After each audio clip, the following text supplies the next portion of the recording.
Friends நேயர்களுக்கு வணக்கம். NDA கூட்டணியில கூட்டணி கட்சிகள் ஒன்னா சேர்ந்தாலும் மனம் ஒத்து போகல அப்படின்றது எடப்பாடி பழனிசாமி செய்கிற வேலையினால ரொம்பவே வெட்ட வெளிச்சமா தெரியுது. இதனால டிடிவி தினகரன் ரொம்ப ஆக்ரோஷமா இருக்கிறாரா.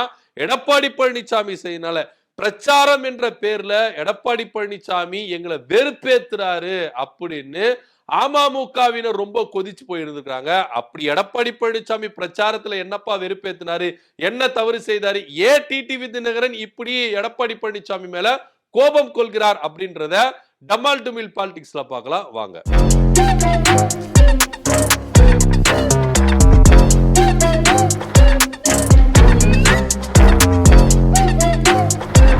அதிமுக வேட்பாளர்களையும் என்டிஏ கூட்டணி வேட்பாளர்களையும் ஆதரித்து எடப்பாடி பழனிசாமி தீவிரமா பிரச்சாரத்துல ஈடுபட்டிருக்கிறார். இந்த விதத்துல ஜோலார்பேட்டையில தன்னுடைய வேட்பாளர் KC வீரமணியை ஆதரித்து எடப்பாடி பழனிசாமி என்ன பண்ணிருக்கிறாரு, பிரச்சாரம் மேற்கொள்றாரு. இது பொதுவா பாத்தீங்கன்னா எல்லா கூட்டணி கட்சி தலைவர்களும் செய்யறதுதான். தன்னுடைய கட்சி வேட்பாளர்களையும் கூட்டணி கட்சி தலைவர்கள் வேட்பாளர்களையும் ஆதரித்து ஒவ்வொருவரும் பிரச்சாரம் செய்வாங்க. அதுல வேட்பாளர்கள் யார் அப்படின்றத ரொம்பவே அடையாளப்படுத்துவாங்க. அவங்க எந்த சின்னத்துல நிக்கிறாங்க அப்படின்றதையும் ரொம்பவே அடையாளப்படுத்தி காட்டுவாங்க. எடப்பாடி பழனிசாமி நீங்க எடுத்துட்டீங்கன்னா அதிமுகவின் பொதுச் செயலாளராக இருக்கிறாரு. என்டிஏ கூட்டணியில ஒரு கூட்டணி கட்சி தலைவரா இருக்கிறார். இந்த என்டிஏ கூட்டணியில அம்மா மக்கள் முன்னேற்ற கழகம், அன்புமணி தரப்பு பாமக, GK வாசன், இன்னும் பல கட்சிகள் இதுல இருக்கிறாங்க. அம்மா மக்கள் முன்னேற்ற கழகம் இந்த கூட்டணியில இணைந்ததுதான் ரொம்ப பரபரப்பா பேசப்பட்டது. ஏன் அப்படின்னா ஆரம்ப கட்டத்துல எடப்பாடி பழனிசாமியும் டிடிவி தினகரனும் எதிரும் புதிருமா இருந்தாங்க. இன்னும் சொல்ல போனா டிடிவி தினகரன் அதிமுகவின் துணை பொதுச் செயலாளரா இருந்தாரு ஆரம்பத்துல. அதுக்கப்புறம் எடப்பாடி பழனிசாமி சிஎம் இருக்கும்போது கொஞ்சம் கொஞ்சமா சசிகலாவை ஓரங்கட்டுறாரு, டிடிவி தினகரன் ஓரங்கட்டுறாரு, OPS ஓரங்கட்டுறாரு. இப்படியா இருக்கும் பொழுது EPS மேல டிடிவி தினகரன் கடும் கோபம் கொள்றாரு. அதிமுக அப்படின்ற கட்சி எங்க சித்தி கட்டதா இருந்தது. ஆனா எடப்பாடி பழனிசாமி ஒரு துரோகி உள்ள தந்திரமா எங்களை எல்லாரையும் சிதறடிக்க வச்சுட்டு இப்ப கட்சி ஆக்குபேட் பண்ணிட்டாரு, ஆட்சி பிடிச்சிட்டாரு அப்படின்னு சொல்லிட்டு அடுக்கடுக்கான குற்றச்சாட்டுகளை முன்வைக்கிறாரு. தொடர்ந்து சட்ட போராட்டங்களை ஈடுபடுறாரு. இதுல எடப்பாடி பழனிசாமி ரொம்ப ஸ்ட்ராங்கா இருக்கிறாரு, பாஜகவின் உதவியை நாடினதுனால. சோ அதனால ரொம்ப முட்டி மோதி பார்த்தாரு. இது வேலைக்கு ஆகாதுப்பா அப்படின்னு தெரிஞ்சு அம்மா மக்கள் முன்னேற்ற கழகம் அப்படின்ற ஒரு கட்சி ஆரம்பிச்சு இதுக்கு நான் தான் பொதுச் செயலாளர் அப்படின்னு சொல்லிட்டு அவரு என்ன பண்றாருன்னா சசிகலா அவர்களை ஓரம் கட்டி வைக்கிறாரு. தான் தான் பொதுச் செயலாளர் அப்படின்னு சொல்லிட்டு அவர் ஒரு பக்கம் தன்னுடைய கட்சி பணிகளை நடத்திட்டு இருக்காரு. இதனிடையில எடப்பாடி பழனிசாமியை எந்த அளவுக்கு டேமேஜ் பண்ணுமோ அந்த அளவுக்கு டேமேஜ் பண்றாரு ஒவ்வொரு மேடைகளிலும். எடப்பாடி பழனிசாமி ஒரு மாபெரும் துரோகி அப்படி இப்படின்னு சொல்லிட்டு ரொம்ப வசைப்படுறாரு. இன்னும் சொல்ல போனா தேர்தல் நெருங்குற டைம்ல டிடிவி தினகரன், OPS அவர்கள் என்டிஏ கூட்டணியில இருந்து வெளியேறாங்க.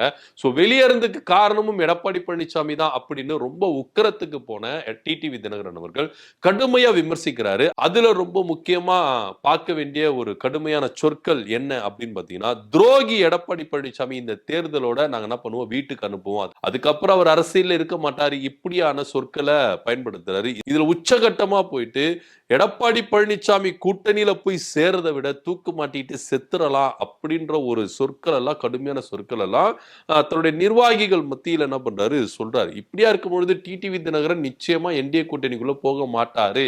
ஏன்னா எடப்பாடி பழனிசாமி அங்க தலைமையா இருக்கிறாரு, அவர் தலைமையை ஏத்துக்கிட்டு இவர் போக மாட்டாரு, ஏன்னா இப்படி எல்லாம் சொல்லிட்டாரு அப்படின்னு பேசப்பட்டது. ஆனா யாரும் எதிர்பார்க்க விதமா என்டிஏ கூட்டணியில தன்னை போய் என்ன பண்ணிட்டாரு, நினைச்சுக்கிட்டாரு. உடனே எல்லாருக்கும் அசிங்கமா போயிச்சு குமாரே அப்படின்ற ரேஞ்சுக்கு, என்னங்க எப்படியெல்லாம் பேசினீங்க, இப்படி போயிட்டு பேசுறீங்களா, அது வேற வாயி இது நாரவாயி அப்படின்ற ரேஞ்சுக்கு, அது வேற வாயி இது நாரவாயி, நான் சொன்னது போன வாரம் இப்ப இந்த வாரம் அப்படின்ற மாதிரி காட்சிகளை மாத்திட்டாரு. எடப்பாடி பழனிசாமி எங்களுக்குள்ள நடக்கிறது பாத்தீங்கன்னா பங்காளிங்க சண்டை, நாங்க இன்னைக்கு அடிச்சுப்போம், நாளைக்கு என்ன பண்ணுப்போம், ஒண்ணு சேர்ந்துப்போம் அப்படின்னு சொல்லிட்டு என்ன பண்றாரு, கூட்டணிக்குள்ள போய் சேர்ந்துட்டாரு. இருந்தாலும் எடப்பாடி பழனிசாமி இதை அங்கீகரித்தாரா அப்படின்னா அது ஒரு பெரிய கேள்விக்குறியாவே இருந்தது. ஏன் அப்படின்னு பாத்தீங்கன்னா, எடப்பாடி பழனிசாமி தேர்தலில் ஜெயிக்கணும், தான் முதலமைச்சர் ஆகணும், ஆட்சியை பிடிச்சிடணும் அப்படின்ற ஒரு காரணத்துக்காக தன்னை பற்றி யாரெல்லாம் இழிவா பேசுறாங்களோ, தன்னை பற்றி யாரெல்லாம் விரோதமா பேசுறாங்களோ, தன்னை பற்றி யாரெல்லாம் தூற்றினார்களோ அவங்களை எல்லாரும் என்ன பண்ணிட்டாரு, அரவணைக்கிறது போறதுல ரொம்பவே குறிக்கோளா இருந்தாரு. இதுக்கு எல்லாத்துக்கும் ஒரே காரணம், ஆட்சியை பிடிச்சிடணும் அப்படின்றதுக்காக தான். திமுகவை வீழ்த்தணும்னா நாம் எல்லாம் ஒண்ணு சேருவோம், பழசெல்லாம் மறந்துடுவோம் வாங்க அப்படின்னு என்ன பண்ணாரு, டிடிவி தினகரன் கூட என்ன பண்ணாரு, கை குலுக்குனாரு, பேசினாரு, உட்கார்ந்து பிரஸ் மீட் எல்லாம் கொடுத்தாரு. ஆனா மனம் ஒத்து போனதா அப்படின்னா கிடையவே கிடையாது அப்படின்றத இந்த மாற்று கருத்து இல்லை. ஏன்னா நீங்க எடப்பாடி பழனிசாமி எடுத்துட்டீங்கன்னா டைம் பார்த்து அடிப்பாரு. இதே பாஜக கூட என்ன பண்ணாரு, டைம் பார்த்து அடிச்சாரு. அன்புமணியை டைம் பார்த்து அடிச்சாரு. டிடிவி தினகரனை டைம் பார்த்து அடிச்சாரு. ஏன் எப்படி அப்படின்னு பாத்தீங்கன்னா, இதே அன்புமணி அவர்கள் எடப்பாடி பழனிசாமி டயர் நக்கின்னு சொல்லியிருக்கிறாரு, உங்களுக்கு நிர்வாகம் தெரியல அப்படின்னு சொல்லியிருக்கிறாரு, டிடிவி தினகரன் விமர்சிச்சிருக்காரு. ஆனா இருந்தாலும் எடப்பாடி பழனிசாமி எல்லாத்தையும் சகிச்சுட்டு போறாரேப்பா, எப்படிப்பா அனுசரிச்சுட்டு போறாரப்பா அப்படின்னா நேரம் வர்ற வரைக்கும் அவர் என்ன பண்ணாரு, காத்துட்டு இருந்தார்.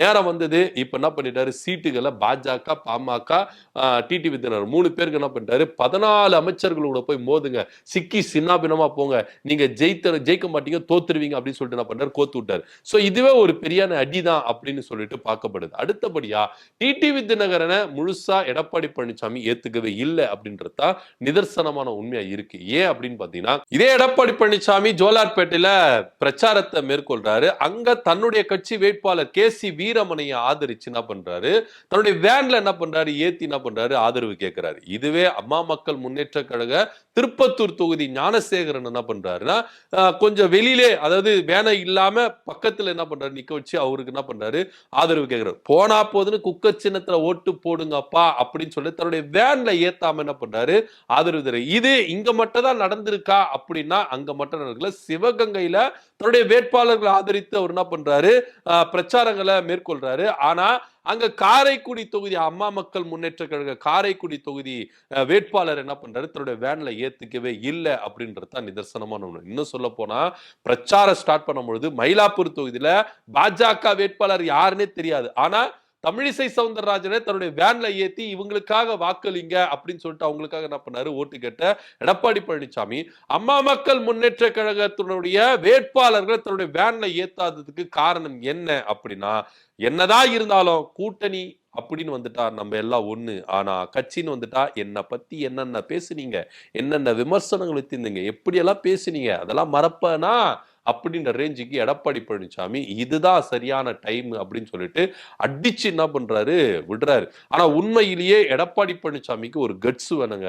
தன்னுடைய கூட்டணி கட்சியில தான் சுயநலத்துக்காக ஜெயிக்கணும், நான் முதலமைச்சர் ஆகணும், ஆட்சியை பிடிக்கணும் அப்படின்றதுக்காக என்னை பத்தி என்ன வேணா கேவலமா திட்டுங்க, தொடச்சிட்டு போயிருவோம் அப்படின்ற ரேஞ்சுக்கு தான் எடப்பாடி பழனிசாமி தொடச்சிட்டு போனார். ஆனா தனக்குன்னு ஒரு டைம் வரும்போது தன்னுடைய வேலையை காட்டுவார்ல, திருவிளையாடல் காட்டுவார்ல, அந்த மாதிரி தான் எடப்பாடி பழனிசாமி இப்ப திருவிளையாடல ஆரம்பிச்சிருக்கிறார். உண்மையிலேயே கூட்டணியில கட்சிகள் ஒன்னா சேர்ந்தாலும் மனசு இன்னும் சேரல அப்படின்றதுதான் இது காட்டுது. அம்மா மக்கள் முன்னேற்ற கழக வேட்பாளர்களை தன்னுடைய வேன்ல ஏத்தாம அவர் என்ன பண்றாரு, வாக்குகளை சேகரிச்சிருக்கிறாரு. இதனால அம்மா மக்கள் முன்னேற்ற கழகம் ரொம்ப விரக்தி அடைந்திருக்கிறாங்க. தொண்டர்கள் மத்தியில ரொம்பவே பிரிவினை ஏற்பட்டிருக்கு. என்னங்க, அவங்க கட்சி வேட்பாளர்களை மட்டும் அவர் வேன்ல ஏத்தி ஆதரவு கேட்கிறாரு, நம்ம கட்சி வேட்பாளர்களை ஆதரவு கேட்க மாட்டேங்கிறாரு, வேன்ல ஏத்த மாட்டேங்கிறாரு, ஏங்க குக்கர் சின்னத்துல வாக்களிங்க, இத கூட சொல்லிருக்கலாமே அப்படின்னு கூட பல பேர் என்ன பண்றாங்க, கோரிக்கைகளை முன்வைக்கிறாங்க. இது சிவகங்கை மாவட்டத்திலும் நடந்திருக்கு, ஜோலார்பேட்டையிலும் என்ன பண்ணிருக்கு, நடந்திருக்கு. ஏன்னா அம்மா மக்கள் முன்னேற்ற கழக வேட்பாளர்கள் ஆதரித்து வாக்கு சேகரிக்கிறதுல எடப்பாடி பழனிசாமிக்கு உண்மையிலேயே மனம் இருக்குதா இல்லையா? ஏன்னா கூட்டணி கட்சி தர்மம் அப்படின்னு வந்துட்டாலே நீங்க விருப்பு வெறுப்பெல்லாம் பார்க்கவே கூடாது. அவங்க உங்க கூட்டணி கட்சி வேட்பாளர்கள், அவ்வளவுதான். அவங்க ஜெயிக்கணும் அப்படின்றதுனால தான் நீங்க என்ன பண்ணணும், அங்க வேலை செய்யணும். ஆனா எடப்பாடி பழனிசாமிக்கு தன்னுடைய வேட்பாளர்கள் மெஜாரிட்டியில ஜெயிச்சு வந்தா போதும், மத்த வேட்பாளர்கள் கூட்டணி கட்சி வேட்பாளர்கள் ஜெயிச்சா என்ன தோத்தா என்ன அப்படின்ற ஒரு மனநிலைமைக்கு வந்துட்டாரா அப்படின்னு கூட எல்லாரும் என்ன பண்றாங்க, கேள்வி கேட்க முன் வராங்க. ஆனா இருந்தாலும் எடப்பாடி பழனிசாமி இப்படி செய்தது தவறு அப்படின்னு தான் அம்மா மக்கள் முன்னேற்ற கழகத்திலிருந்து கோரிக்கை. இதன் காரணமாக டிடிவி தினகரன் எடப்பாடி பழனிசாமிக்கு போன் செய்ததாகவும், எடப்பாடி பழனிசாமி இந்த போனை எடுக்காததுனாலும் டிடிவி தினகரனும் கொஞ்சம் எடப்பாடி பழனிசாமியில கோவமா தான் இருக்கிறார் அப்படின்னு தகவல் வருது. என்னதான் இருந்தாலும் தேர்தல் வரைக்கும் தாங்க, ஆப்டர் தேர்தல் முடிஞ்ச பிறகு டிடிவி தினகரனும் எடப்பாடி பழனிசாமியும் ஒன்னா இருக்க மாட்டாங்க அப்படின்னு தான் ரொம்பவே வெட்ட வெளிச்சமா தெரியுது. இப்ப டிடிவி தினகரன் கூட என்டிஏ கூட்டணியில இருக்கிறாரு, அவ்வளவுதான். ஆனா எந்த டீலிங்கா இருந்தாலும், எந்த பேச்சா இருந்தாலும் அது பாஜகவின் மூலியமா தான் என்ன பண்றாங்க, பேசுறாங்க. சொல்ல போனா இங்க சீட்டு பகிர்ந்தாங்கல்ல, எந்தெந்த கட்சிக்கு யார் யார் எவ்வளவு சீட்டுன்னு பிரிச்சாங்கல்ல, அப்போ அன்புமணியும் டிடிவி தினகரனும் பாஜகவை தான் போய் சந்தித்தாங்களே கண்டி, எடப்பாடி பழனிசாமி தானே கூட்டணி கட்சி தலைவர், அவரை போய் நம்ம சந்தித்து என்ன பண்ணுவோம், சீட்டை பிரிச்சுட்டு வருவோம் அப்படின்லாம் இல்ல. அமித்ஷா அவர்களை போய் சந்தித்து தானே பண்ணாங்க, பேச்சுவார்த்தை நடத்திட்டு வந்தாங்க. சோ இப்படியா இருக்கும்பொழுது கூட்டணி அப்படின்னு வந்துட்டால நாங்க எடப்பாடி பழனிசாமியை ஏத்துக்க மாட்டோம் அப்படின்ற ஒரு ஸ்டாண்ட்ல தான் இவங்க 2 பேர் இருக்காங்க. என்னதான் இருந்தாலும் இங்க நான் தான் கிங்கு, நான் தான் ராஜா, நான் சொல்றபடிதான் கேட்கணும் அப்படின்ற ரேஞ்சுக்கு எடப்பாடி பழனிசாமி இப்போ கூட்டணி கட்சி தலைவர்களை வச்சு செஞ்சுட்டு இருக்காரு. குறிப்பா டிடிவி தினகரனை வச்சு செஞ்சுட்டு இருக்கிறாரு அப்படின்னு தான் எடுத்துக்கொள்ளப்படணும். எடப்பாடி பழனிசாமி கூட்டணி கட்சி வேட்பாளர்களை, குறிப்பா அம்மா மக்கள் முன்னேற்ற கழக வேட்பாளர் தன்னுடைய வேன்ல ஏத்ததுக்காக காரணம் என்னவா இருக்குன்றது நீங்க நினைக்கிறீங்க? கீழே கமெண்ட் பண்ணுங்க. நன்றி, வணக்கம்.